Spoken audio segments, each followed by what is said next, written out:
I call on the Premier. You can continue wrapping up.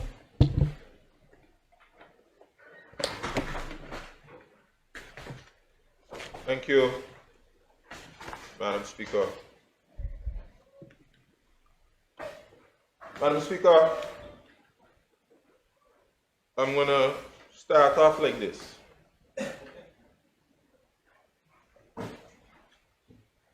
During the debate, I took note of the fact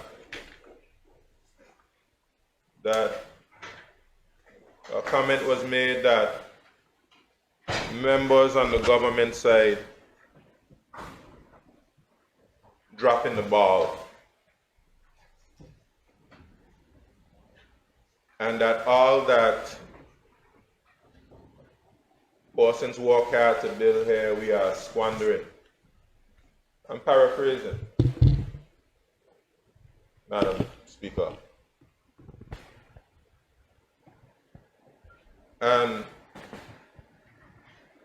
I'm going to make it abundantly clear, Madam Speaker, nobody can question my or my members' patriotism. Madam Speaker, the Virgin Islands didn't start in the 60s or the 70s. My ancestors have been here since slavery, building this place up to where it is today. And there's something Dr. Pickering used to say in this house, which I agree with. You can't love the Virgin Islands more than me. You could only be equal, love it equally as me or less than me. But you're not going to love it more than me. I could tell you about my foreparents, Claremont Floyd Davies. I could tell you about William Malone, Thomas Pickering, Bim Thomas, all of these persons who, through blood, sweat, and tears, before he had a tourism economy here, before he had a financial services economy, and before we had anything that attracted anybody to come here.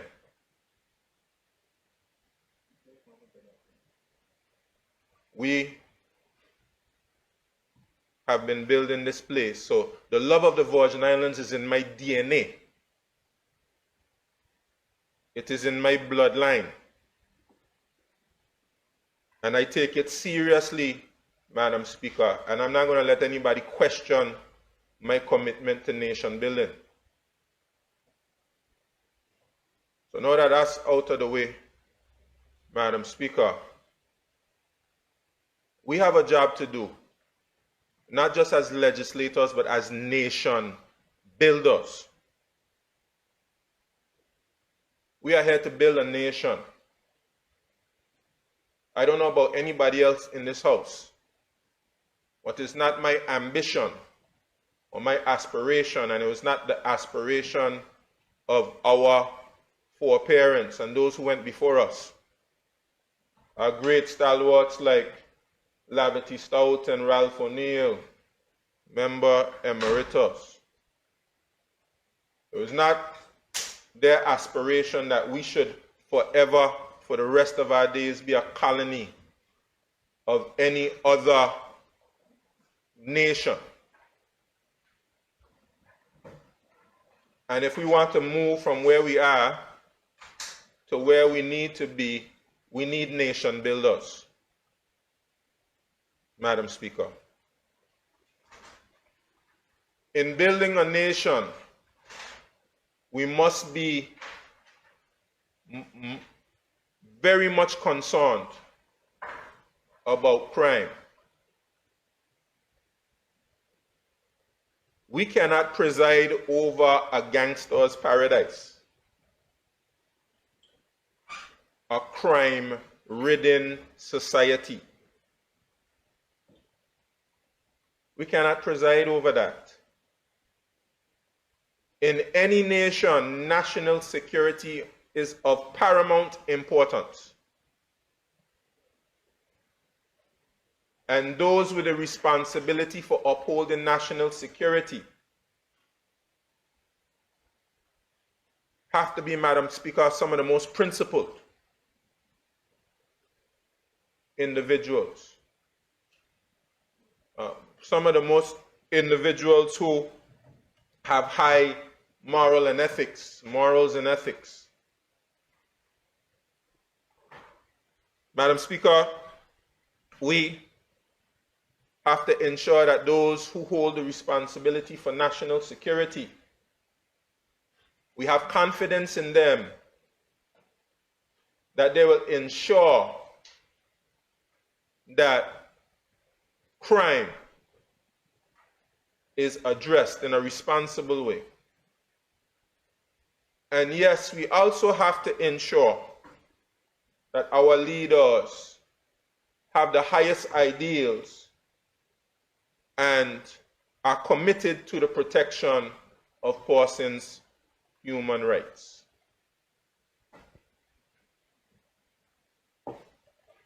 So there's an important balance that needs to be struck, Madam Speaker.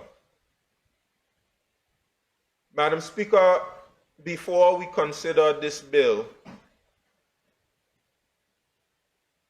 we were dealing with the Police Amendment Act. And Madam Speaker, we went through it before, and I'll have to repeat myself again because we go through it every time, Madam Speaker. Madam Speaker, we have bills that come from the governor's office because constitutionally he's responsible for internal and external security. And we say over and over the right place for these bills to be properly amended, to be fixed, is in the House of Assembly. I won't repeat what I said before, but the House of Assembly is the right place for that to take place. And we know that when these bills come here, Madam Speaker, we know that they need work. And that work happens in committee stage. And we accept that there'll be some theatrics on the other side of the House where members will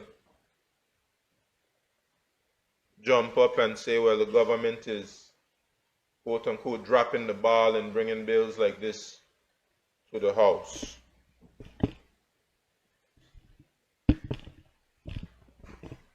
But, Madam Speaker, we understand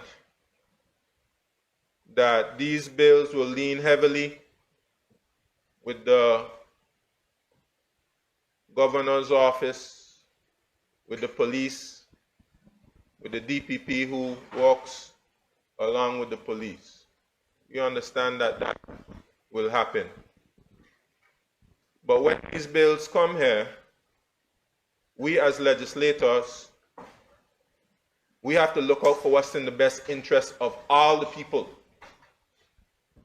That's our job, Madam Speaker. But we also have to be careful, Madam Speaker, that we in here are not leaning too much on one side or the other. We have to make sure of that. Madam Speaker, we have members in here who, lawyers, and just by nature being in the opposition, of course, you will have a particular view. And members who have their own experiences with the law. So I understand why persons might lean a particular way, perhaps lean more in favor of the accused. But we have to be very careful that we do not send a message, Madam Speaker, that we are not as passionate about defending the rights of persons who are victims of crime. Madam Speaker, several members got up during the Police Act and said, yes, we want them to catch criminals. Almost like that would be nice. Almost like that would be nice if we could catch the criminals. And then it was always followed with a but. But. Yeah, we don't want to see crime, but. We're saying that with our mouths, Madam Speaker, but what are our actions saying? Are we trying to sabotage, Madam Speaker? It's a question I asked myself. I had to ponder and ask myself, are we trying to sabotage the strengthening of these bills? Number one. I'm going to give them about 5. I'm sorry, Honourable, I didn't hear you rising on a point of. Sorry, the mic volume, please. Order. Madam Speaker, the Premier, and I think the standing orders speak about it, not imputing an improper motive to other members of the House. That is what the Premier is doing now. Because members of the opposition have spoken about their concerns with the lack of balance and the possibilities of the erosion of the human rights of other people, doesn't mean that members of the opposition are in support of criminal activity. He is imputing an improper motive which is contrary to the standing orders, and it is not right to be able to be doing that. Could you point me to that section of the standing order, please? I don't remember it off my head, but I know it's there. I know it's there. I can't remember, but I know it's right there. You ought not to impute an improper motive.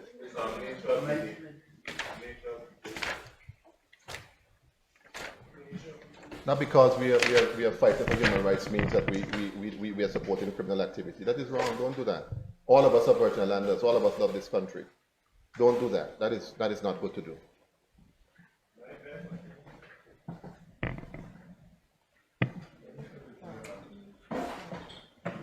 All right, I'll just caution us to be mindful of not doing such. Madam Speaker, we're going to hop up a lot more times, I'm sure, by the time I'm finished. We're going to hop up a lot more times by the time I'm finished, I'm sure, Madam Speaker. What I said very clearly, Madam Speaker, was we have to be careful about the message we're sending. I'm not imputing any improper motive to anyone. I have to say, Madam Speaker, we have to ensure that we don't give persons the impression that we lean too much on one side rather than another. We cannot give the impression, Madam Speaker, we have to be very careful about that we are very passionate about the police going into somebody's homes and picking up a phone. But we have to have the equal amount of passion, Madam Speaker, and let the public know that all of us as members are concerned about people going into people's homes to do them harm. And Madam Speaker, I myself had to question myself many times in the debate as to whether we are as passionate or as equally committed to ensuring we do not have a situation where the criminal element has license, Madam Speaker, to harm the community, to go into their homes, to steal their property. And in the case of somebody like Catherine Pickering, Madam Speaker, take her life.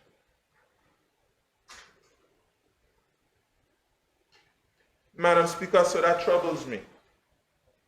Because I know, Madam Speaker, we're talking about nation building.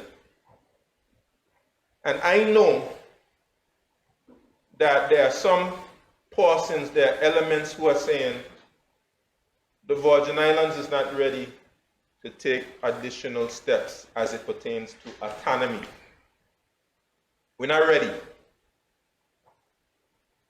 We're not ready to become more self-determined. One of the things people look at is we can't trust our leadership to take the right decisions on things like national security. You check it. When there were talks in 2022 about the suspension of the Constitution of the Virgin Islands, there would have been an element who said, take it over. And why do they say that? Madam Speaker, they're saying that because we had gotten to a point where our trust in the leadership was lost. And we're not trusting that our leaders, we're not trusting that our leaders will do what is right to protect their national security. They have more trust in the United Kingdom to do that. And Madam Speaker, as a nation builder, as someone whose bloodline goes back to the plantation, Madam Speaker, and who is deeply committed to see the transformation of this nation and for us to reach our full potential, I cannot allow that perception to exist. I will not allow that perception to persist. And I'm going to fight as hard as I can, Madam Speaker, to ensure one of the biggest priorities of leadership is that we have a safe and secure population. That is my passion. And I get concerned when I go out there and I'm hearing on the streets, Madam Speaker, it's not balanced at all. I'm hearing on the streets, oh, y'all passing things so people can go in people's house without warrant. All type of things which are untrue. You're not passing anything for anybody to go into anybody's house without a warrant. That is not true. And you hear that talk on the street. And all that talk on the street is intended to do is to sabotage the process, Madam Speaker, of being able to strengthen this legislation. Madam Speaker, I went and I read the judgment which was referenced, Madam Speaker. High Court Judge Astafan. Madam Speaker, that judgment, all that says to us is what we already know. Madam Speaker, it says to us that we as legislators have a lot of work to do to strengthen, Madam Speaker, our national security. Right now, the structure, the infrastructure of our national security is not as strong as it needs to be. Madam Speaker, we have to strengthen our police force. We need better training, Madam Speaker. Better training in our police force. That is abundantly clear. Madam Speaker, we need to do more.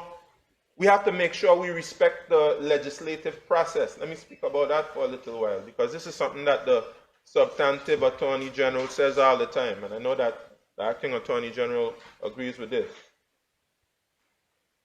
We speak about how in some instances we bastardize the legislative process. And we have to ensure that when we draft legislation, We make sure we draft legislation which is in conformity with the Constitution.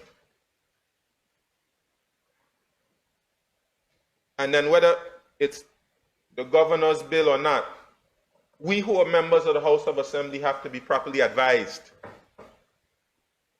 to ensure we know if that there's a provision that needs to be addressed to ensure that it's in conformity and in line with our Constitution.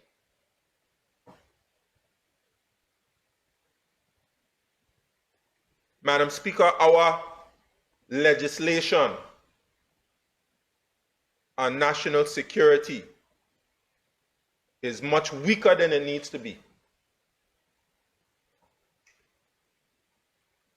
Madam Speaker, let me just give you some very specific examples which were illustrated in the same Astafan judgment, Madam Speaker.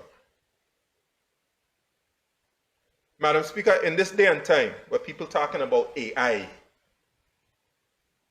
where every single person essentially has a computer in their pocket,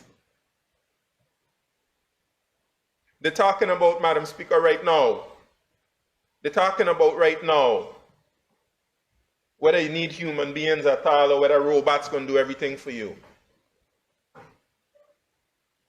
And you telling me, Madam Speaker, in 2025, we do not have legislation that will allow the police to be able to seize a phone or computer for the purposes of investigating and prosecuting offenses in the criminal code? Madam Speaker, we have a bill that was passed in 2014 called the Computer Misuse and Cybercrime Act. I'm aware of the circumstances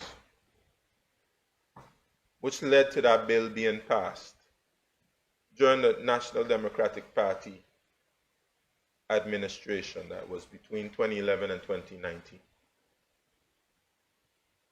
I'm aware of the situation. You have people who want to steal data and publish it on newspapers and all types of stuff. I'm aware of that. But Madam Speaker, this Computer Misuse and Cybercrime Act needed to have been strengthened. And Madam Speaker, of course, we had the 2019 amendment that came to the House. And of course, some provisions were added that intended to strengthen the Act. But that 2019 amendment, and of course, that's when many of us came to the House of Assembly. We're here now on the government side. That 2019 amendment, Madam Speaker, was flawed. The 2014 Act didn't go far enough. 2019 amendment was flawed. And therefore, Madam Speaker, as it stands now, we have a gaping hole in our legislation and our ability to be able to prosecute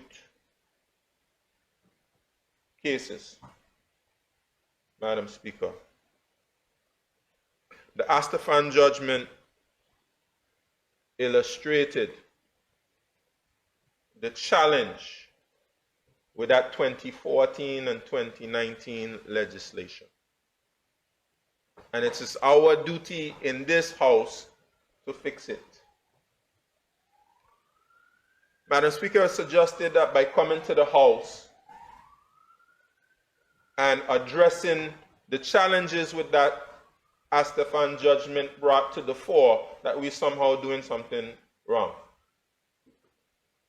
In fact, that is exactly what you need to do when you get a judgment like that. If a judgment is telling you look, you are seeking to use this act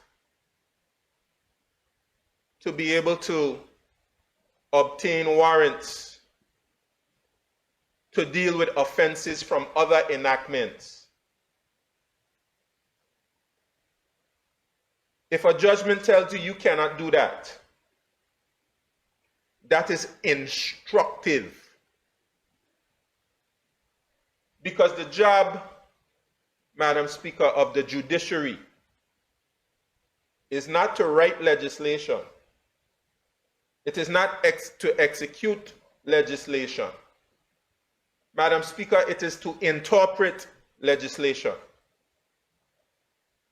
And if a judgment has interpreted a piece of legislation and has said that this legislation cannot do what you are trying to make it do, the responsible thing as leaders, Madam Speaker, is to go and fix it.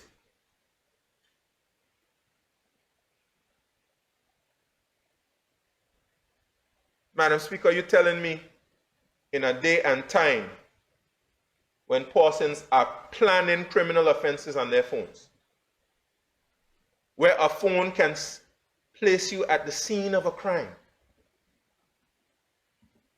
Important evidence, you're telling me, Madam Speaker, you're telling me that we should not have the legislative infrastructure and framework to ensure that that evidence can be used to be able to bring criminals to justice? Would we be responsible members of this House of Assembly, this legislature, if we were to allow that gaping hole to continue? That's not responsible, Madam Speaker. That is something that this House of Assembly needs to fix. And if we're not willing to fix it, then we should just go ahead and give the Virgin Islands over to the gangsters. Madam Speaker, I don't have a problem with anybody, Madam Speaker, but I'm saying this and I'll say it again. If persons are involved in criminal activity, put down the guns. Live a lawful life. Be your neighbor's keeper, your brother and your sister's keeper. Don't be going around trying to murder people and do all types of bad things. Because if you do those things, I'm not going to be in here in the house trying to protect you.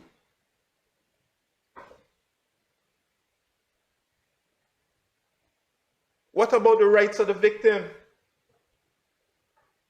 Aren't we committed to protecting the victims in these situations? And look, we have a Bill of Rights. We have human rights, Madam Speaker. We go ahead and we read in the House of Assembly these rights we have. Rights to protection under the law, rights to freedom of expression, all of these different rights. But then we don't read that these rights have limitations. We make these rights seem like they're absolute. We forget to say that that all of these rights are curtailed in the interest of public order. When you're talking about public order, you're talking about people committing crime.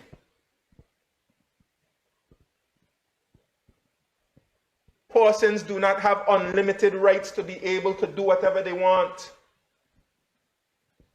We want to put handcuffs on the police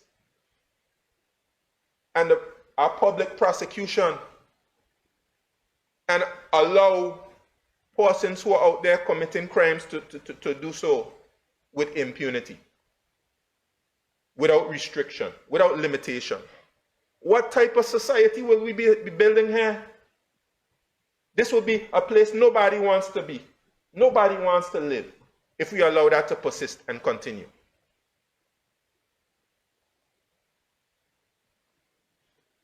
Madam Speaker, we can't, look, if legislators before us didn't do it, we have to do it. We have to do it. We have to fix this legislation. We have to give the police and the prosecutors the tools that they need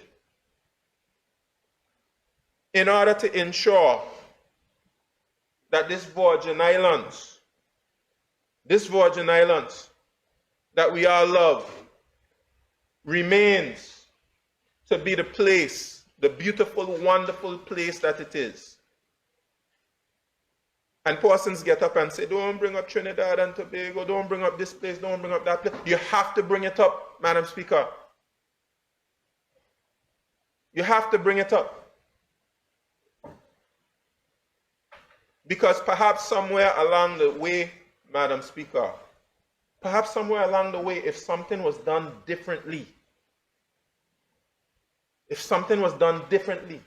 maybe if the legislators, maybe if the parliamentarians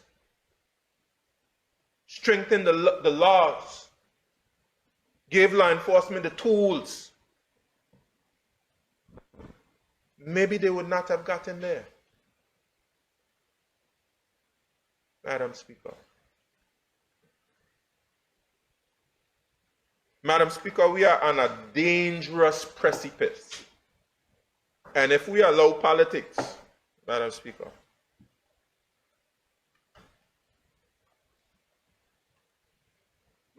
we can't put politics ahead of our love. When we talk about we love the place. We can't put politics ahead of love.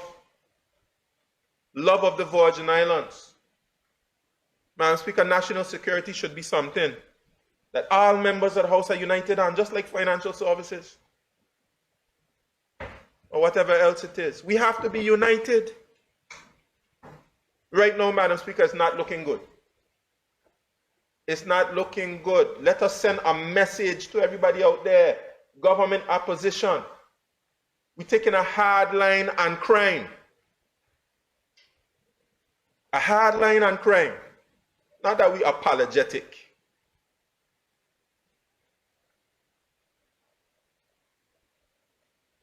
Madam Speaker, if we don't take that hard line right now, I'm telling you, we are in big trouble.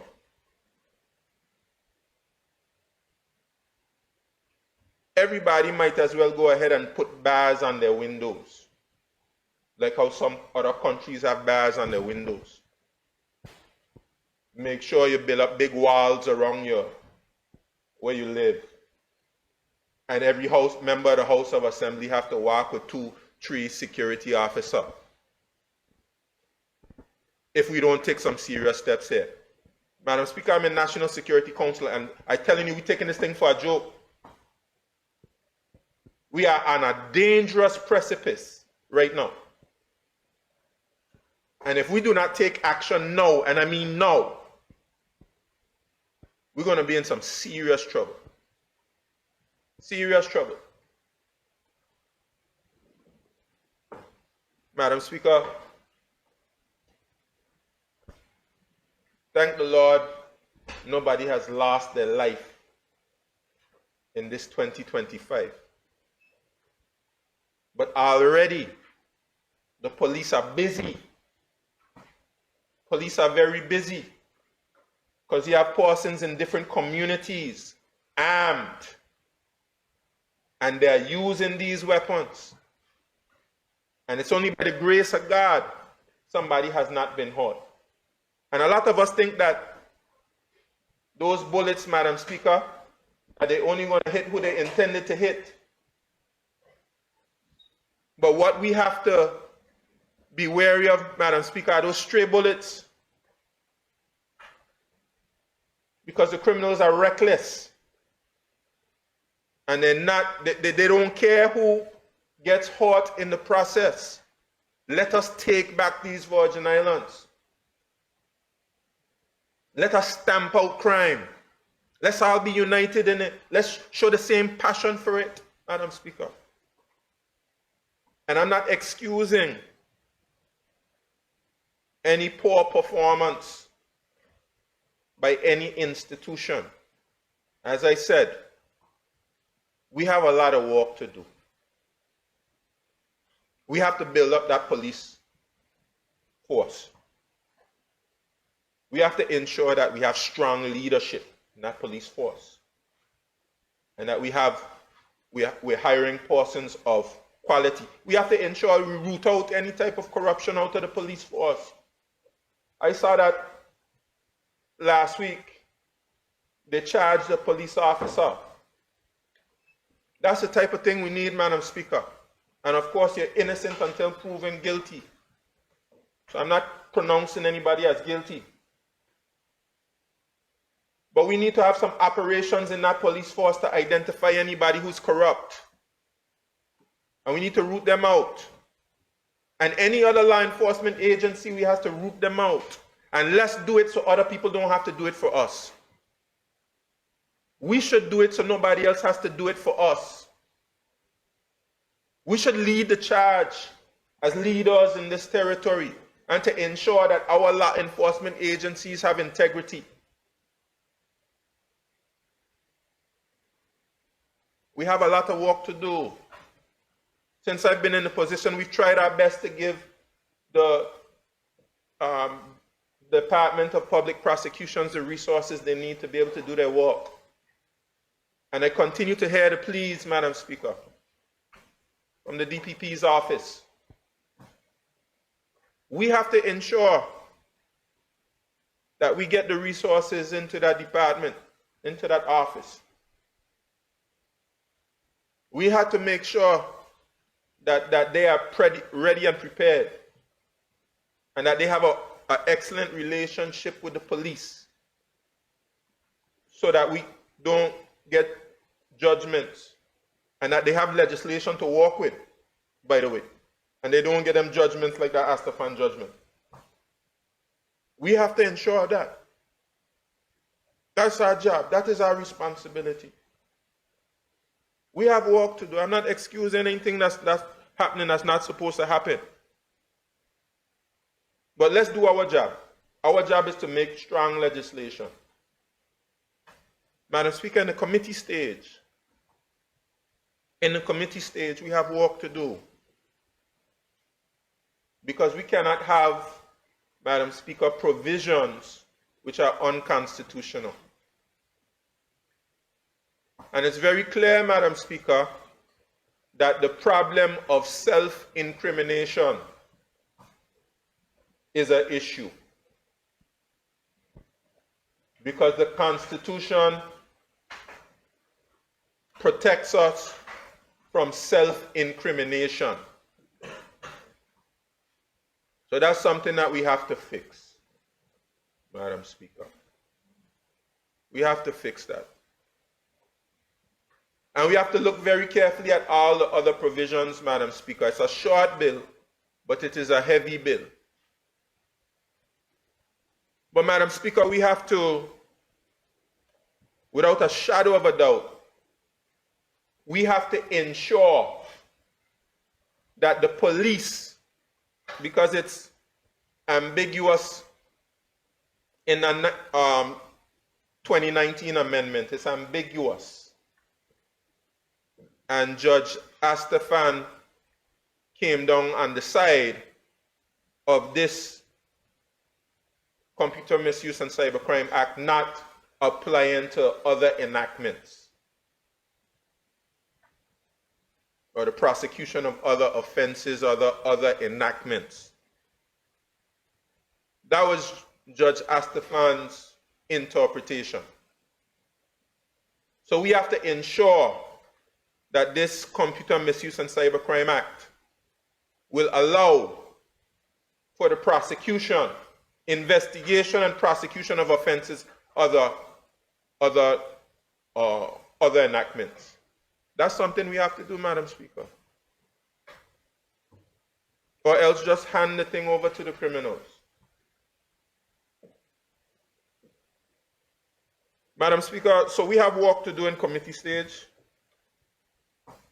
I'm hopeful, Madam Speaker, I'm prayerful that we take a similar approach that we took with the Police Amendment Act. And let me say, Madam Speaker, I believe that we did a good job there. We did a good job there. We did a good job there providing the balance necessary. in that police amendment bill. Let's go through a similar process here. Let's speak with the witnesses. Let's speak with the police. Let's speak with the drafter. Let's make sure that we present an amendment bill that meets the constitutional standard, that gives the powers to the police to be able to investigate and prosecute crimes where persons are using their phones and computers to assist them in perpetuating crime. And Madam Speaker, let's have a deeper conversation about how we strengthen national security in the Virgin Islands as nation builders and as persons who love this Virgin Islands. Madam Speaker, I think I've said enough here, but make no mistake about it, Madam Speaker, I'll be saying more. I'm going to be saying more about the strengthening of national security in these Virgin Islands, because we cannot allow the situation to get out of control and out of hand. And now is the time to do it before it gets down the road and it gets to a point where it's uncontrollable. Thank you, Madam Speaker. Honourable members, it has been moved and seconded that the bill shortly entitled Computer Misuse and Cybercrime Amendment Bill 2024 be now read a second time. Those in favor? Those against? The ayes have it. I call upon the clerk to read the bill a second time. This bill shall be cited as the Computer Misuse and Cybercrime Amendment Bill 2024. Pursuant to Standing Order 55-1 of the House of Assembly of the Virgin Islands, the bill now stands committed to a committee of the whole House to consider it clause by clause. House is now in committee.